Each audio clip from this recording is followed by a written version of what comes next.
नमस्कार, आप देख रहे हैं न्यूज 24 की बेहद खास पेशकश बंगाल कॉन्क्लेव। लगातार दिन भर और आज बंगाल कॉन्क्लेव में बंगाल से बड़े मेहमान हमारे साथ जुड़ रहे हैं जो बंगाल में एक्टिव हैं। दरअसल इस बार जो लड़ाई है वो बहुत बड़ी है। बीजेपी वर्सेस टीएमसी चल रही है, तीखे हमले हैं एक दूसरे पर, हिंसा भी है, विकास की बात भी हो रही है, आरोप प्रत्यारोप का दौर भी जारी है। और इसी बीच जो हालात बने हुए हैं उनको समझने की हम कोशिश कर रहे हैं। इसी कड़ी में एक और बेहद खास मेहमान इस वक्त न्यूज 24 के साथ जुड़ गए हैं।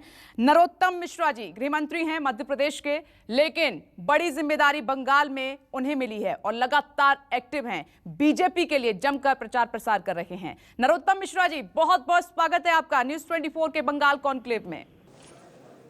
बहुत धन्यवाद मैम, बहुत धन्यवाद। सर, सवाल बहुत महत्वपूर्ण है, इसी से शुरुआत करते हैं। प्रधानमंत्री नरेंद्र मोदी ने ट्वीट किया और इसी ट्वीट के साथ वो बंगाल पहुंच रहे हैं।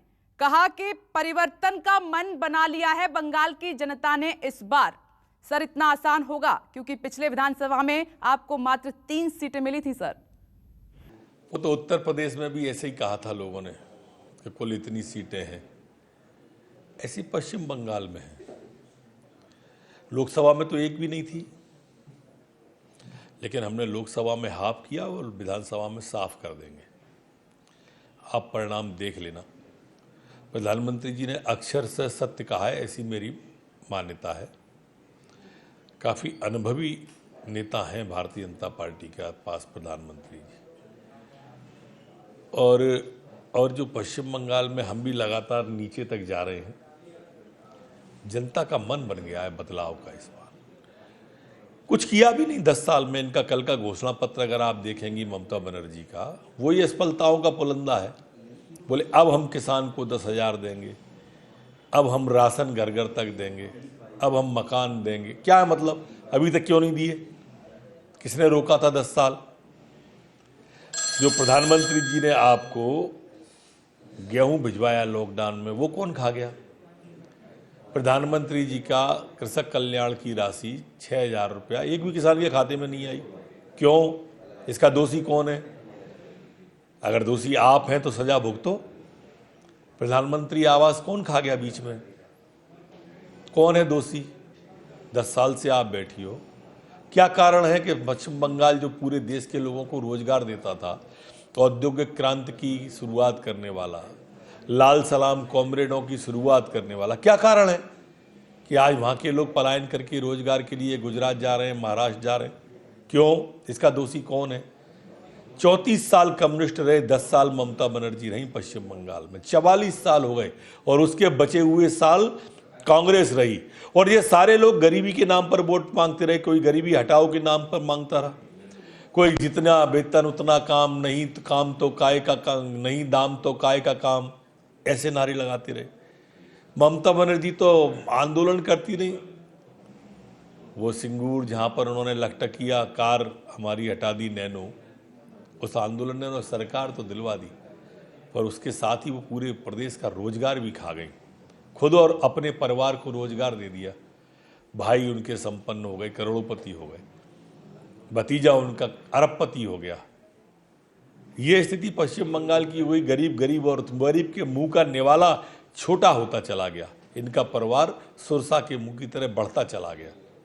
ये पश्चिम बंगाल है और इसलिए अगर वो कह रहे हैं कि परिवर्तन होगा, अवश्यंभावी मानता हूं। सर, आप बात कर रहे हैं कि केंद्र की योजनाएं पश्चिम बंगाल में दीदी ने लागू नहीं होने दी, लेकिन आपने सुना कि हर मंच से उन्होंने इस बात को कहा है कि बीजेपी सिर्फ दिखावा करती रही बंगाल के लिए। वैक्सीन मांगी, वो वैक्सीन की डोज नहीं दे सकी बंगाल को बीजेपी।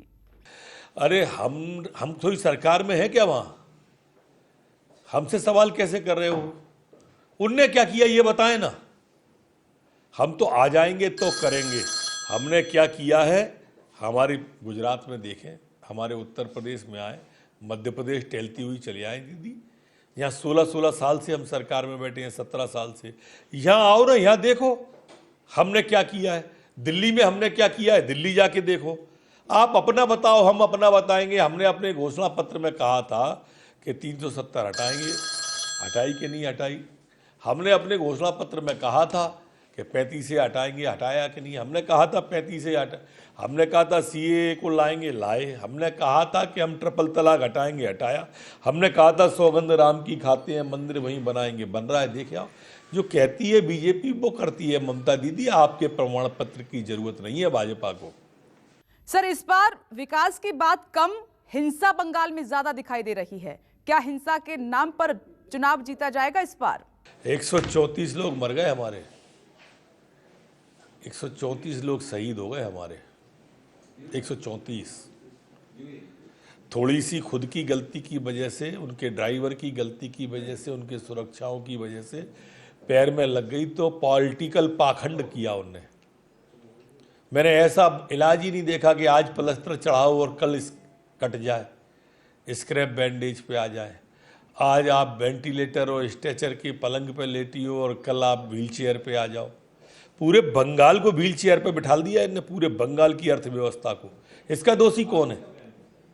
इसका जवाब देना। वो राजनीतिक पाखंड करके झूठी सहानुभूति बटोरने की स्थिति में आ गई दीदी। अब पश्चिम बंगाल की जनता राजनीतिक रूप से काफ़ी जागरूक जनता है और मेरी मान्यता है कि इस बार दीदी साफ हो जाएगी। 2 मई दीदी गई। उत्तम जी, सहानुभूति तो है ममता बनर्जी के साथ, आप व्हीलचेयर पर बैठकर वो जगह जगह जनसभाएं कर रही हैं। कहीं ऐसा ना हो कि जो बीजेपी का वोट है वो ट्रांसफर टीएमसी को हो जाए? 3 से नीचे जाएंगे क्या? हमारे पास खोने को क्या है? ये ऐसा मत कहो आपके ट्रांसफर हो जाए। जो ट्रांसफर होगा टीएमसी का बीजेपी की ओर होगा। आप देखो तो सही, ऐसे यूपी में कहते थे, ऐसे ही त्रिपुरा में कहते थे, परिणाम आपके सामने। अभी तो आप अभी से रटी रटाई कैसेट सुन लो। आप जब परिणाम आएंगे 2 मई को तो दीदी कहेंगी कि इन्होंने ईवीएम में गड़बड़ी कर दी, राहुल गांधी बोलेंगे ईवीएम में गड़बड़ी कर दी और सारे कॉमरेड बोलेंगे कि ईवीएम में गड़बड़ी कर दी। ये चुनाव नहीं लड़ते हैं। राहुल गांधी जो सबसे आगे ईवीएम का रोना रोते हैं, एक बहन गंगा में डुबकी लगा रही है, एक पुस्तक समुद्र में डुबकी लगा रहा है, कांग्रेस पूरी गटर में चली जा रही है। ये तो स्थिति है पश्चिम बंगाल की। एक बार नहीं गए। हम अपनी जीती के प्रति पूरी तरह से आश्वस्त हैं। एक बार अगर राहुल बाबा का दौरा हो जाएगा तो और निश्चिंत हो जाएंगे। तो दीदी तो लगातार बीजेपी को बाहरी बोलकर हमलावर हैं कि तो बाहर के लोग हैं, मैं हूं आपकी अपनी, ये मेरा घर है। दीदी को हम दीदी को हम बाहरी नजर आते हैं और बांग्लादेश के, पाकिस्तान की घुसपैठी अपने नजर आते हैं। यही तो चुनाव है इस बार। तुष्टीकरण की राजनीति करती हैं ममता बनर्जी। यही तो चुनाव है इस बार। हमारी हर सभा में वंदे मातरम से शुरू होकर जनगण मन पे खत्म होती है। हम भारत माता की जय बोलते हैं, वो ममता माता की जय बोलती है, कांग्रेस सोनिया माता की जय बोलती है। यही तो चुनाव है। और काय का चुनाव है इस बार?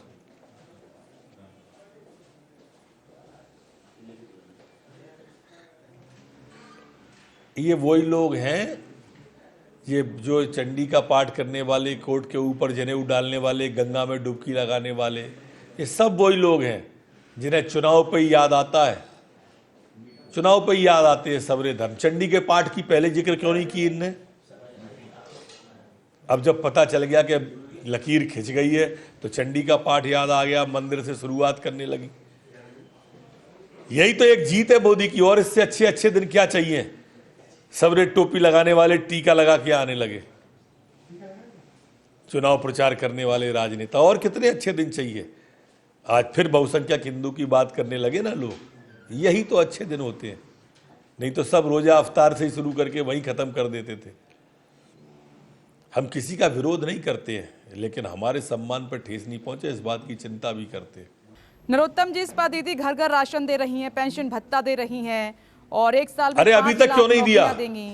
आपका एक अभी तक क्यों नहीं दी? बंगाल में बीजेपी की सरकार बनी तो यूपी एमपी की तरह लब जिहाद कानून लागू किया जाएगा। तो पहला काम क्या यही होगा बंगाल में अगर बीजेपी की सरकार बनती है? तो ऐसे अनेक काम हैं, पर जो मुख्यमंत्री बनेंगे मैं कहूँगा कि बेटियों के साथ जो छल हो रहा है, प्रपंच हो रहा है, लालच से, डर से, प्रलोभन से, भय से डरा कर, धमका कर, उसके लिए धर्म स्वातंत्र विधेयक लाया जाना चाहिए पश्चिम बंगाल में, मध्य प्रदेश जैसा, उत्तर प्रदेश जैसा, जिससे कम से कम असुरक्षा का भाव तो खत्म हो जाए बेटियों के अंदर। लेकिन इस बार जो टीएमसी की लिस्ट है उसमें महिला कैंडिडेट काफ़ी हैं। आप कह रहे हैं कि माहौल महिलाओं के लिए बंगाल में ठीक नहीं है, लेकिन ये जो पकड़ है ममता बनर्जी की महिलाओं के बीच में, इसको कैसे देख रहे हैं आप? सब सामने आ जाएगा बहन जी। आप तो तेल देखिए, तेल की धार देखिए, अभी सब सामने आ जाएगा। जनता मन बना चुकी है, तृणमूल तिनके की तरह उड़ेगी, आप देखना। नंदीग्राम की बात मैं यहाँ पर सर जरूर करना चाहूंगी। कहते हैं कि नंदीग्राम जिसने जीत लिया उसने बंगाल जीत लिया। इस बार नंदीग्राम की लड़ाई को आप कैसे देख रहे हैं? क्योंकि शुभेंदु अधिकारी जो ममता बनर्जी के थे अब वो आपके हो गए हैं, क्या लग रहा है इस बार? भारतीय जनता पार्टी जीतेगी और सरकार भारतीय जनता पार्टी की बनेगी। यही कहते थे, जैसे आपने अभी कहा है कि जो मैदान कौन सा था जिसमें मोदी जी ने सभा की, वो जिसने भर दिया उसने बंगाल जीत लिया। आपने देखा ना, ओवरफ्लो हो गया, तभी मोदी जी पिछले महीने गए थे। तो ऐसे ही नंदीग्राम के परिणाम आएंगे उस मैदान की तरह।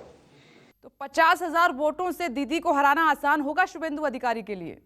हार तो सुनिश्चित है, कितने से हारती हैं ये मैं ज्योतिषी नहीं हूँ इसलिए नहीं कह सकता, लेकिन इतना तय है कि वो हार रही हैं। लेकिन दीदी ये कह रही हैं कि बीजेपी को तो अपने कैंडिडेट ही नहीं मिले, इसीलिए सिटिंग एमपी को उतारना पड़ा, मंत्रियों को उतारना पड़ा है, बीजेपी के पास तो उम्मीदवार ही नहीं है।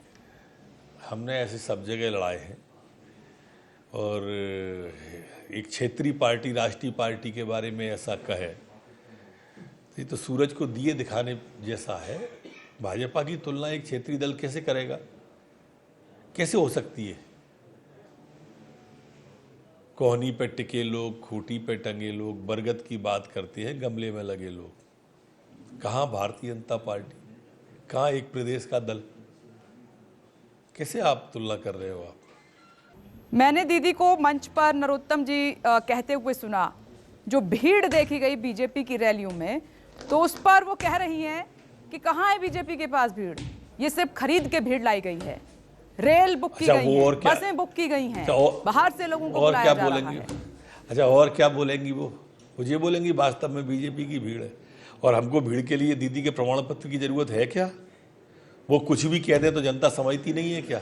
10 साल में अब टीवी पे स्क्रीन की तरह सब साफ हो गया है, आप चिंता ना करो उसकी। नरोत्तम मिश्रा जी, बहुत बहुत शुक्रिया न्यूज़ 24 के साथ जुड़ने के लिए, बातचीत करने के लिए, बंगाल कॉन्क्लेव में शामिल होने के लिए। तो न्यूज़ 24 पर दिन भर बंगाल कॉन्क्लेव लगातार जारी है, बड़ी बड़ी हस्तियां हमारे साथ जुड़ रही हैं और बंगाल का हाल क्या है वो लगातार आपके सामने हम रख रहे हैं। नमस्कार।